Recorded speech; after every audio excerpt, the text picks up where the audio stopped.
13 × 18 equal to என்ன? Between 10 and 20 இதற்குள்ள இருக்கக்கூடிய 2 digit versus 2 டிஜிட்டை எப்படி சிறப்பா சம்பவம் செய்யறது அப்படின்றத அண்ணன் சொல்லி கொடுக்குறேன்.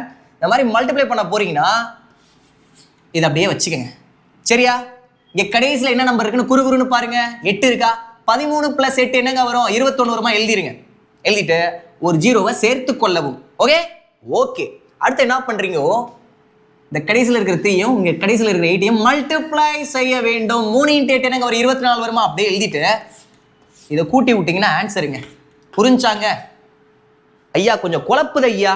இந்த வரேன் 12 × 16 பிட்வீன் 10 and 20 இருக்கக்கூடிய 2 டிஜிட் வெர்சஸ் 2 டிஜிட்டை மல்டிப்ளை பண்ண போறேன். என்ன பண்ண சொன்னேன்? இதை அப்படியே எடுத்து எழுதிருங்க. எழுதியாச்சா? சூப்பருங்க. அடுத்து என்ன பண்ணணும்?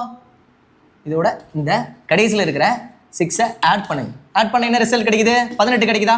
இதான் அங்கே செஞ்சிருக்கிறேன். அப்படியே ஒரு ஜீரோ மட்டும் சேர்த்துக்கணும். ஸ்டெப் 1 என்ன பண்ணணும்? இதோட இதை ஆட் பண்ணி எழுதிடணும். ஸ்டெப் 2 என்ன செய்யணும்? ஜீரோவை சேர்த்துக்கணும். கடைசி ஸ்டெப் என்னன்னா இதையும் மல்டிப்ளை செய்ய வேண்டும். 2 × 6 12 போட்டிங்களா? அப்படியே ஆட் பண்ணிங்கன்னா ஆன்சர் எவ்வளோ? 192 வந்ததா? இந்த மாதிரி ப்ராக்டிஸ் பண்ண உங்களுக்கு பெண்லாம் தேவையில்லை, மைண்ட்லேயே சால்வ் பண்ணி விட்டுறலாம். பார்த்து படிச்சு லேர்ன் பண்ணிக்கிறீங்க. பிட்வீன் 10 and 20 இருக்கக்கூடிய 2 டிஜிட் வெர்சஸ் 2 டிஜிட்டை மல்டிப்ளை பண்ண போறோம்னா இந்த ஷார்ட்கட் டெக்னிக்கை ஃபாலோ பண்ணிக்கலாம். 3 ஸ்டெப் தான். ஸ்டெப் நம்பர் 1 என்ன? இதோட இங்க இருக்கிற நம்பரை ஆட் பண்ணிடுறோம். அப்புறம் ஒரு ஜீரோவை சேர்த்துக்கிறோம். சேர்த்துட்டு லாஸ்ட்ல இருக்கிற இந்த 3 லாஸ்ட்ல இருக்கிற இந்த நம்பர் ரெண்டையும் மல்டிப்ளை பண்ணி எழுதிட்டு கூட்டி விட்டோம்னா will get answer. Okay, like தட்டி விடுங்க. யூஸ்ஃபுல்லாக இருந்தால் 4 பேருக்கு ஷேர் பறக்க விடுங்க. இதே மாதிரி அடுத்து ஒரு இன்ட்ரெஸ்டிங் தரமான யூஸ்ஃபுல்லான கண்டென்ட் நான் உங்களை சந்திக்கிறேன். உங்களுக்கு ப்ராக்டிஸ் கொஸ்டின் ஸ்க்ரீனில் வச்சிருக்கிறேன். செஞ்சு பார்த்துட்டு என்ன ஆன்சர் வந்தது அப்படின்ற கமெண்ட் பாக்ஸில் டைப் பண்ணுங்க.